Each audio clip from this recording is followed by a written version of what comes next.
भारत के मध्य भाग में बसा एक सुंदर गांव था बरगवा। चारों ओर फैले खेत, आम के बाग और सुबह सुबह पक्षियों की मधुर आवाजें इस गांव की पहचान थीं। गांव के लोग मेहनती और मिलनसार थे। खेती के साथ साथ यहाँ स्वादिष्ट खाने की भी बड़ी चर्चा रहती थी। इसी गांव में दो भाई रहते थे, दीपक और सोनू। दीपक का गांव के चौक पर एक मशहूर चिकन मोमोज का ठेला था। उसके मोमोज की खासियत सिर्फ मोमोज नहीं थे, बल्कि उनके साथ मिलने वाला मसालेदार चिकन शोरबा भी था। लोग दूर दूर से उसका स्वाद लेने आते थे। हर दिन सुबह 4 बजे दीपक उठ जाता, ताजा चिकन साफ करता, मसाले पीसता और बड़ी मेहनत से मोमोज तैयार करता। एक सुबह सोनू खिड़की से झांकते हुए बोला, वाह भैया, आज तो खुशबू पूरे मोहल्ले में फैल रही है। दीपक मुस्कुराया और बोला, आज मसाला कुछ खास बनाया है। सोनू की नजर मोमोज पर टिक गई। भैया, एक प्लेट मुझे भी दे दो। लेकिन दीपक का स्वभाव थोड़ा कंजूस था। दुकान पर आकर पैसे देना, तभी मिलेगा। सोनू उदास होकर लौट गया। थोड़ी देर बाद दीपक अपना ठेला लेकर चौक पहुंच गया। भाप से भरे स्टीमर में मोमोज पक रहे थे और बगल में लाल चटनी और चिकन शोरबा रखा था। आओ भाई, गरम चिकन मोमोज।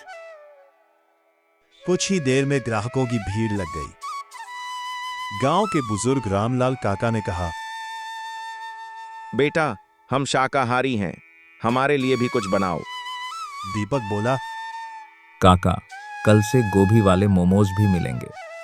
सब लोग खुश हो गए। उसी दिन गांव का एक पेटू आदमी भोला वहां पहुंचा।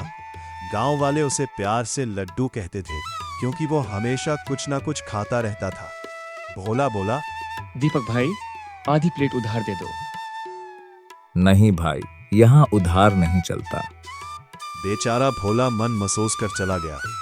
उधर गांव में कुछ महीने पहले फैसल नाम के आदमी ने समोसे की दुकान खोली थी, लेकिन उसके समोसे के मुकाबले दीपक के मोमोज अधिक लोकप्रिय हो गए थे।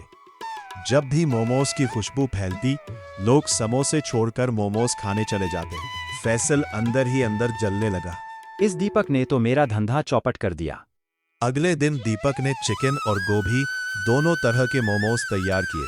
गोभी वाले गोल आकार के और चिकन वाले चपटे आकार के बनाए, ताकि पहचान में आसानी हो। ये सब सोनू चुपके से देख रहा था। उसे याद आया कि दीपक ने उसे मोमोज देने से मना कर दिया था। उसके मन में शरारत आ गई। रात को जब दीपक सो गया, तो सोनू दबे पांव रसोई में घुस गया। उसने कई चिकन मोमोज खा लिए, फिर गुस्से में आकर लाल मिर्च का पूरा डिब्बा मोमोज और चटनी में मिला दिया और चुपचाप वहां से निकल गया। सुबह दीपक ने ठेला लगाया। ग्राहकों की भीड़ उमड़ पड़ी, लेकिन जैसे ही लोगों ने पहला निवाला खाया, सबके मुंह से धुआं निकलने लगा। अरे, ये मोमोज हैं या आग? इतनी मिर्च किसने डाल दी? दीपक खुद हैरान रह गया। उसने सबको माफी मांगी और अगले दिन मुफ्त में मोमोज खिलाने का वादा किया। इधर फैसल दूर खड़ा यह सब देखकर मुस्कुरा रहा था। उसे लगा अब दीपक की बदनामी हो जाएगी, लेकिन गांव वालों का भरोसा अभी भी दीपक पर था। उस रात दीपक ने फिर मेहनत से नए मोमोज बनाए, साथ ही अपनी जमा पूंजी एक बड़े पीतल के बर्तन में छिपा दी। लेकिन उसकी यह हरकत किसी ने देख ली थी। वो था फैसल। रात के अंधेरे में वो घर में घुसा और सारे पैसे चुरा ले गया। मोमोज भी गायब थे और पैसे भी। वो रोता हुआ पंचायत पहुंच गया। सरपंच जी, मेरी सारी मेहनत की कमाई चोरी हो गई। इसी बीच गांव वालों ने भी मिर्च वाले मोमोज की शिकायत कर दी। दीपक परेशान हो गया। शक की सुई सीधे सोनू पर गई, क्योंकि वो अक्सर मोमोज मांगने आता था। सोनू को पंचायत में बुलाया गया। पूछताछ हुई तो उसने सच बता दिया कि उसने गुस्से में मिर्च मिलाई थी, लेकिन पैसे चोरी करने से साफ इनकार कर दिया। सरपंच बोले, अगर तुम निर्दोष हो तो असली चोर पकड़कर दिखाओ। अब सोनू बड़ी मुसीबत में था। उसने सोच विचार किया, फिर बाजार से चिकन और गोभी खरीदकर दीपक को दे दिया। दोनों भाइयों में पहली बार प्यार से बात हुई। दीपक ने फिर शानदार मोमोज बनाए। एक बार फिर गांव वालों की भीड़ उसके ठेले पर उमड़ पड़ी। उधर फैसल ये देखकर फिर जल गया। उसने सोचा, आज रात फिर पैसे चुरा लूंगा। लेकिन इस बार सोनू तैयार था। उसे पूरा शक था कि चोर वापस जरूर आएगा। उसने दीपक की नकली कमाई का एक थैला रखा और खुद छिपकर बैठ गया। आधी रात को एक परछाई घर में घुसी। जैसे ही उसने पैसे उठाए, सोनू उस पर टूट पड़ा।